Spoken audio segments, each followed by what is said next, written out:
Oi, gente, meu nome é Bruna e na aula de hoje a gente vai resolver alguns exercícios de MRU. Acompanhem comigo.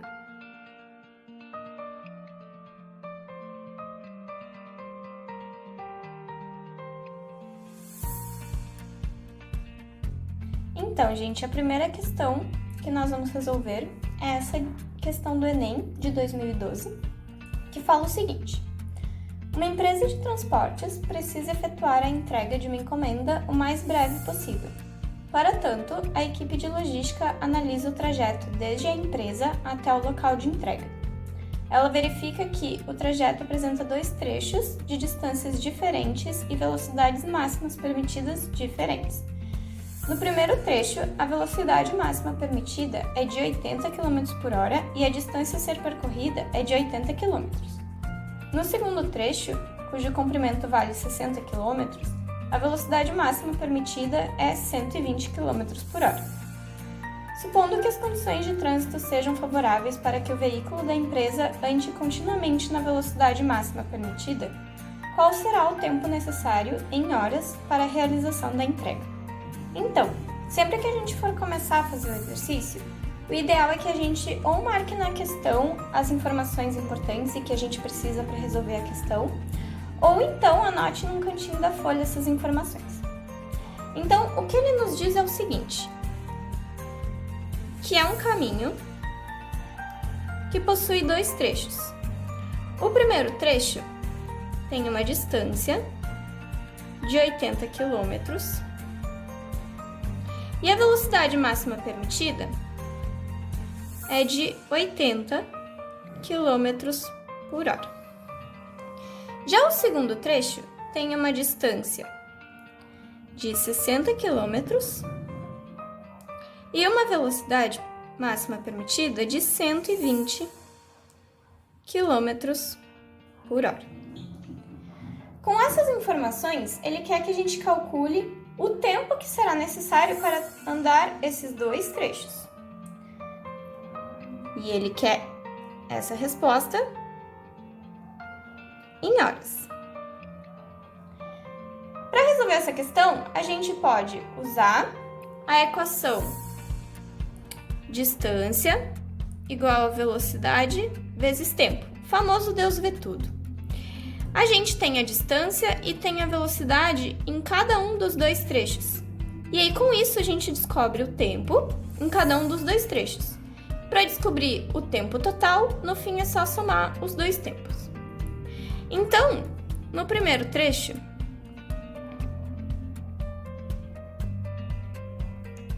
a distância vale 80 km, a velocidade 80 km por hora e o tempo é o que a gente quer descobrir.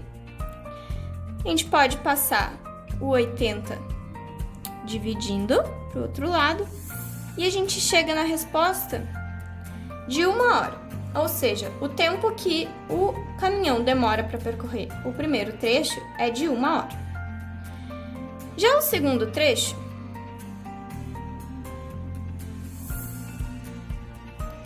a distância é 60 km, a velocidade 120 km por hora e o tempo é o que a gente quer descobrir. A gente passa então o 120 dividindo para o outro lado. Com isso a gente chega em 0,5 horas. Como a gente tinha comentado lá no começo, ele quer o tempo total.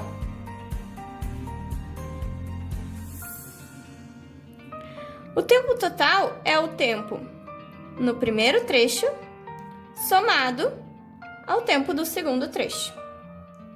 O tempo do primeiro trecho, como a gente calculou, é 1 hora. O tempo do segundo trecho, 0,5. E aí a gente chega na resposta final, 1,5 horas. Isso nos dá a resposta que é a letra C.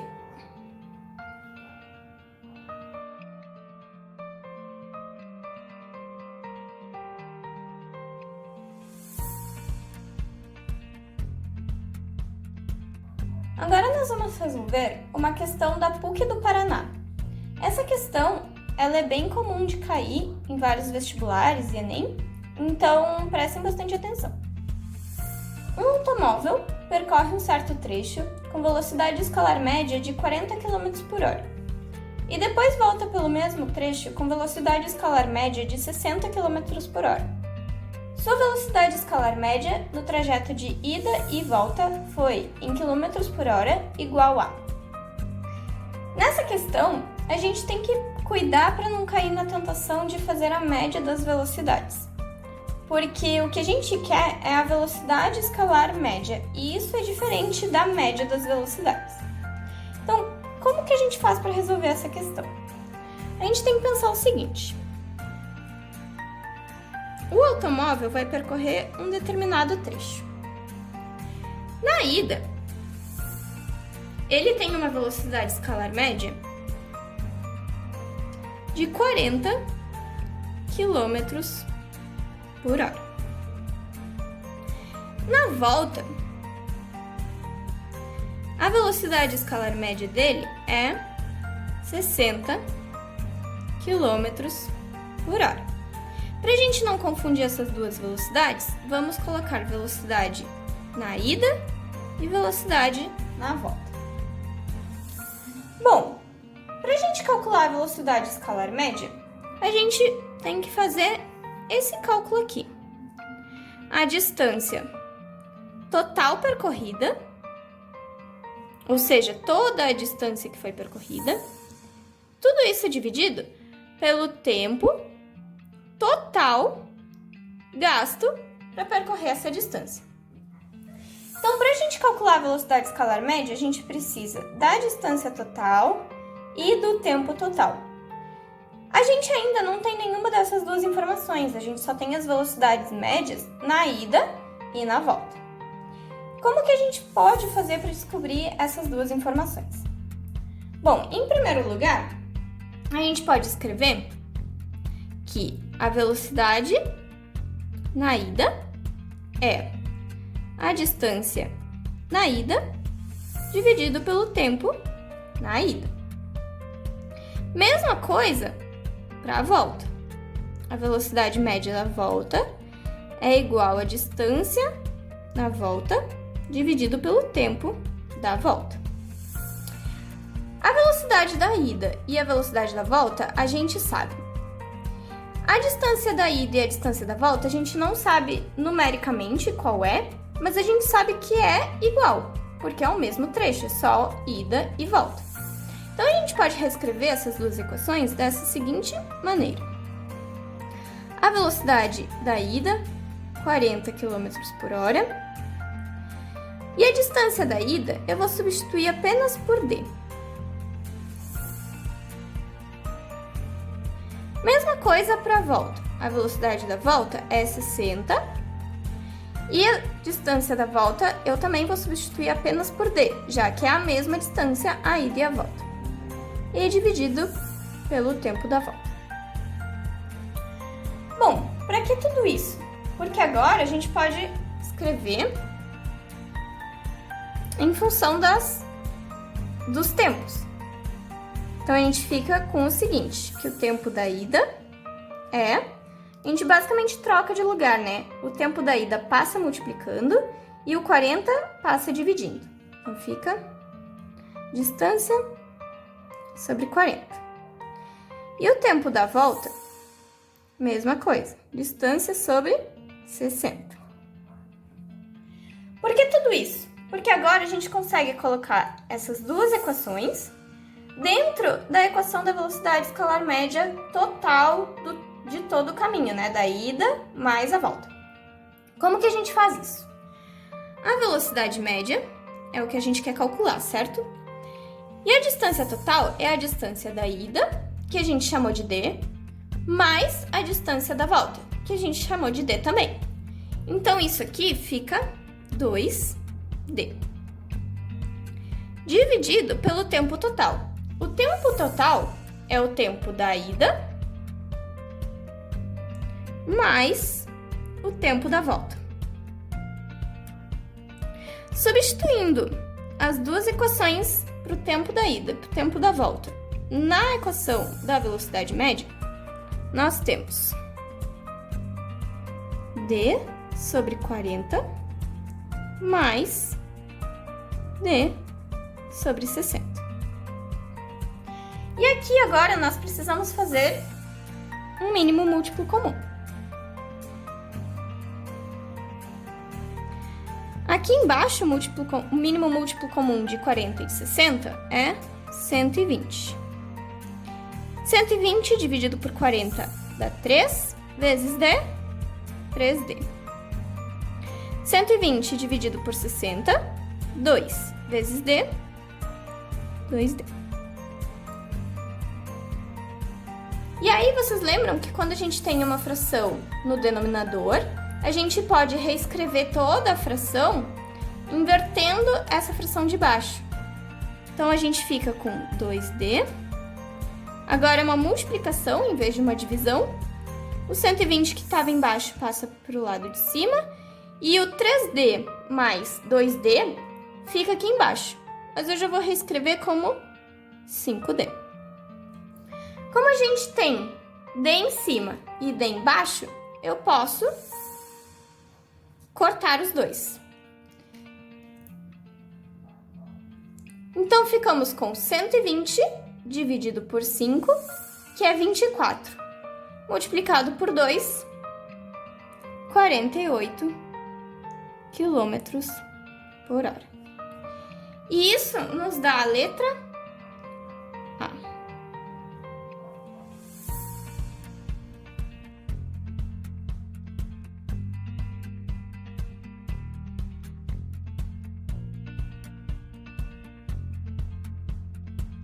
A nossa próxima questão é uma questão da SpaceX e que também é bastante comum de aparecer em vestibulares e no Enem.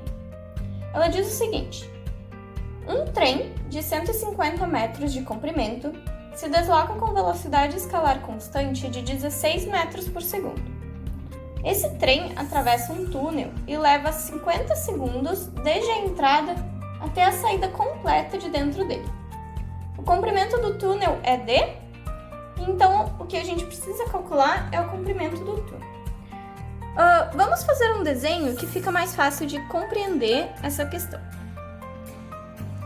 Imaginem que esse aqui é o nosso trem e a gente sabe que o comprimento dele, vamos chamar de distância, mas o comprimento do trem é 150 metros. E que ele anda a uma velocidade constante de 16 metros por segundo. Esse trem, ele vai entrar em um túnel. Então, vamos desenhar o túnel aqui. Aqui nós temos o túnel. A gente não sabe o comprimento do túnel. É o que a gente quer descobrir. Mas a gente sabe que o trem demora um tempo de 50 segundos. Desde começar a entrar aqui no túnel até sair completamente do túnel. Então, o que a gente precisa pensar é o seguinte: qual é a distância que eu vou ter que considerar, né? A distância que eu vou ter que considerar que o trem vai andar, a gente tem que pegar um ponto específico, já que o trem é um objeto extenso, ele tem uma dimensão diferente da maioria dos nossos exercícios que a gente considera um objeto pontual. Então, nesse caso, a gente pode pegar, independe o ponto que a gente vai pegar, mas a gente tem que pegar o mesmo ponto. Eu vou pegar esse ponto aqui, a parte inicial do trem. Quando ele começar, essa parte entrar no túnel, começa a contar esses 50 segundos. E quando termina os 50 segundos, como diz no enunciado, é quando o trem sai por completo do túnel. Só que aquela parte inicial já está aqui, certo? Então, a distância que a gente vai ter que considerar é a distância do túnel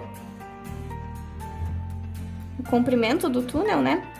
Mais o comprimento do trem. Por quê? Dessa setinha rosa até essa outra setinha rosa, nós temos o túnel mais o trem. Então, por isso que a distância que a gente vai ter que usar é a distância do túnel e a distância do trem. E o que a gente quer descobrir é a distância do túnel, certo? Então, novamente, essa distância, ele leva, lembrem que é distância igual a velocidade vezes tempo. Essa distância, ele vai percorrer uma velocidade constante de 16 metros por segundo. E ele leva um tempo de 50 segundos. Sendo assim, essa distância total é de 800 metros.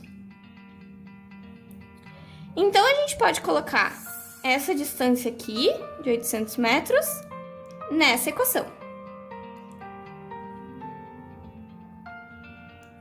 A distância do túnel é o que a gente quer descobrir. E a distância do trem, o comprimento do trem, a gente sabe, 150 metros. Então, a gente coloca aqui. Para encontrar a distância do túnel, então, a gente só precisa passar o 150 para o outro lado com o sinal negativo. E a gente chega, então, na resposta de que o comprimento do túnel é 650 metros. Isso nos dá a resposta letra B.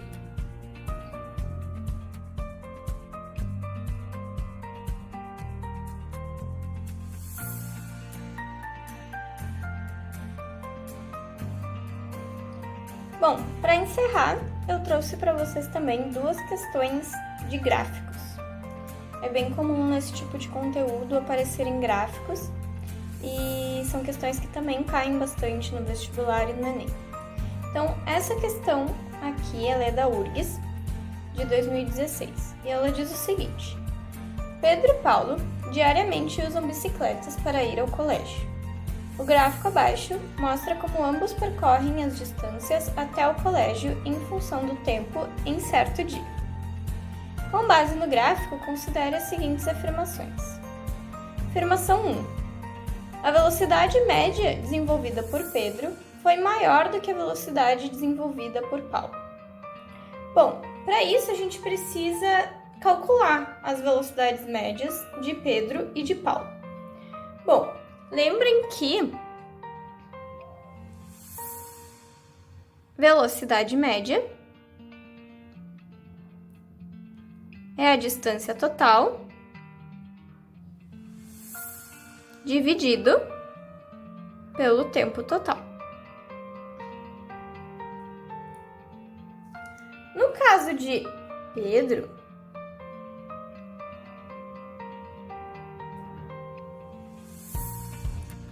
nós podemos ver aqui que é representado pela cor vermelha. Ele sai da distância 0 e vai até a distância 1.600. Então, a distância total que ele percorre, 1.600 metros.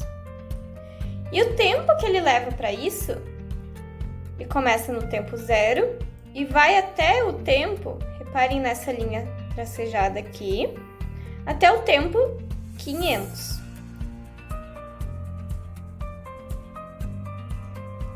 Nós podemos cortar esses zeros.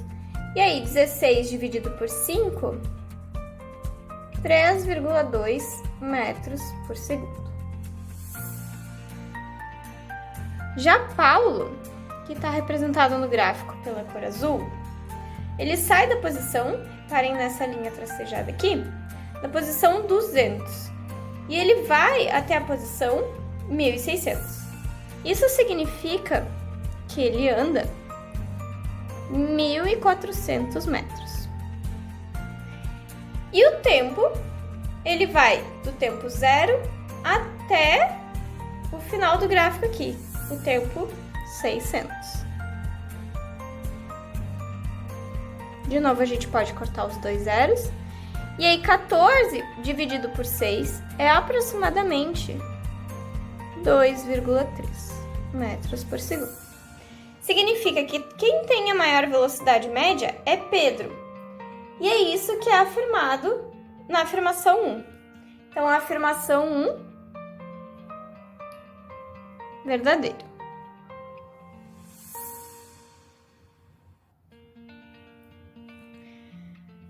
A afirmação 2 diz o seguinte: a máxima velocidade foi desenvolvida por Paulo.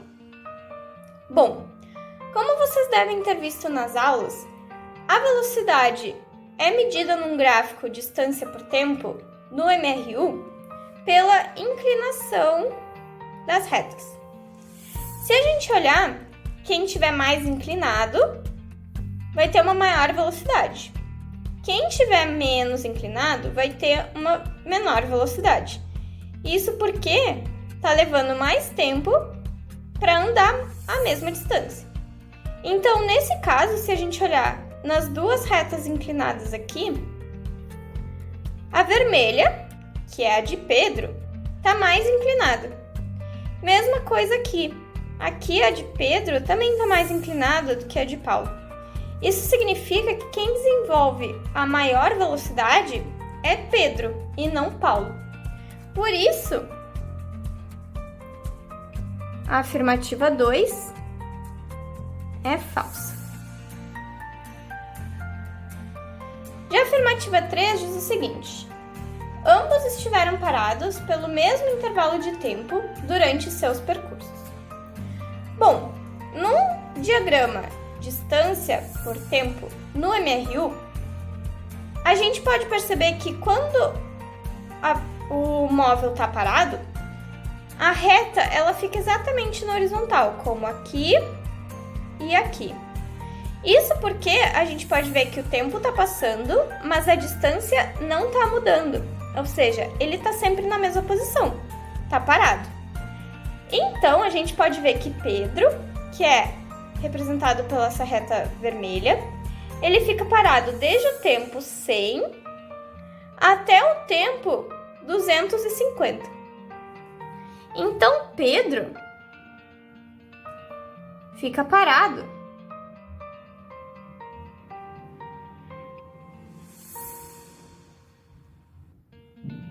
por 150 segundos. Já Paulo, ele está parado somente aqui. Então, ele está parado desde o tempo 250 até o tempo 350. Isso significa que ele fica parado por 100 segundos. Então, quem fica mais tempo parado é Pedro. Então, isso significa que a terceira afirmativa é falsa. Porque ele fala que quem fica mais tempo parado... Aliás, ele fala que os dois ficam o mesmo tempo parado. E é falso, porque Pedro fica 150 segundos, enquanto Paulo fica 100 segundos. Como a afirmativa 1 é a única afirmativa verdadeira, a alternativa certa é a letra A.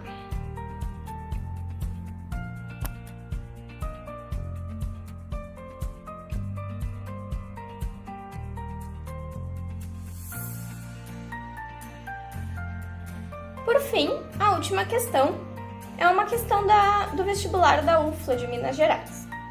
Essa questão diz o seguinte: o gráfico a seguir representa a variação das posições de um móvel em função do tempo. Então, nós temos aqui posição e aqui tempo. O gráfico de velocidade em função do tempo que melhor representa o movimento dado é... Então, nós temos que representar esse movimento aqui num gráfico de velocidade em função do tempo. Vamos fazer isso juntos.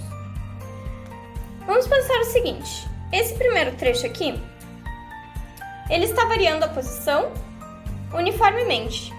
Não existe um momento nesse trecho aqui em que ele anda mais rápido ou mais devagar. Ele está andando sempre com a mesma velocidade. E ele sai da posição menos 10 e vai até a posição 10 em 2 segundos. Isso significa que a gente pode calcular no trecho 1 a velocidade média é igual à distância que ele percorreu. Do menos 10 até o 10 são 20 metros. E o tempo são 2 segundos. Isso significa que a velocidade média é 10 metros por segundo. Ou seja, do tempo 0 até o tempo 2, ele descreve um movimento retilíneo uniforme com velocidade de 10 metros por segundo durante todo esse tempo. No segundo trecho, podemos ver que a posição dele é sempre 10. Do tempo 2 até o tempo 4, a posição dele não muda, é sempre 10. Isso significa que ele está parado. E parado significa ter velocidade 0. Então, do tempo 2 até o tempo 4, a velocidade do nosso móvel é 0. O terceiro trecho é esse com essa reta decrescente. Ela vai desde o tempo 4 até o tempo 8. E o móvel está indo da posição 10 até a posição menos 10. Então, a gente pode calcular aqui. Vamos colocar aqui, ó. 1, aqui é 2 e aqui agora é o 3. No trecho 3, a nossa velocidade média é a distância. A distância percorrida, de novo, é do 10 até o menos 10, então é 20. Mas como ele está indo no sentido contrário agora, ou seja, ele está indo no sentido negativo, está indo para números mais negativos, a gente, em vez de colocar 20, a gente precisa colocar menos 20. E o tempo que ele leva para fazer isso é do 4 até o 8, ou seja, 4 segundos. 20 dividido por 4 é 5, sem esquecer do sinal negativo na frente. Então, do tempo 4 até o tempo 8, nós podemos ver que esse móvel descreve um movimento com velocidade de menos 5 metros por segundo. Então, nós podemos colocar aqui.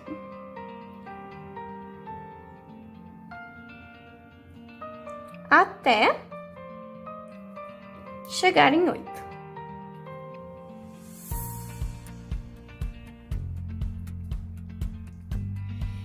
E por último, nós temos esse quarto trecho aqui, em que novamente não há uma variação da posição. Ele chega na posição menos 10 e permanece na posição menos 10. Isso significa que ele está parado e, portanto, a velocidade é 0. Então, se a gente analisar o gráfico que nós construímos aqui com o gráfico que temos nas alternativas, o que fecha, ou seja, o que está igual ao nosso desenho aqui, é o gráfico da letra B. Portanto, a resposta dessa questão, letra B. Então, gente, espero que vocês tenham gostado, que eu tenha conseguido ajudar vocês. Se vocês gostaram, deixa o like e o comentário. Podem perguntar também se vocês não entenderam alguma coisa. E nos vemos na próxima aula. Um beijo!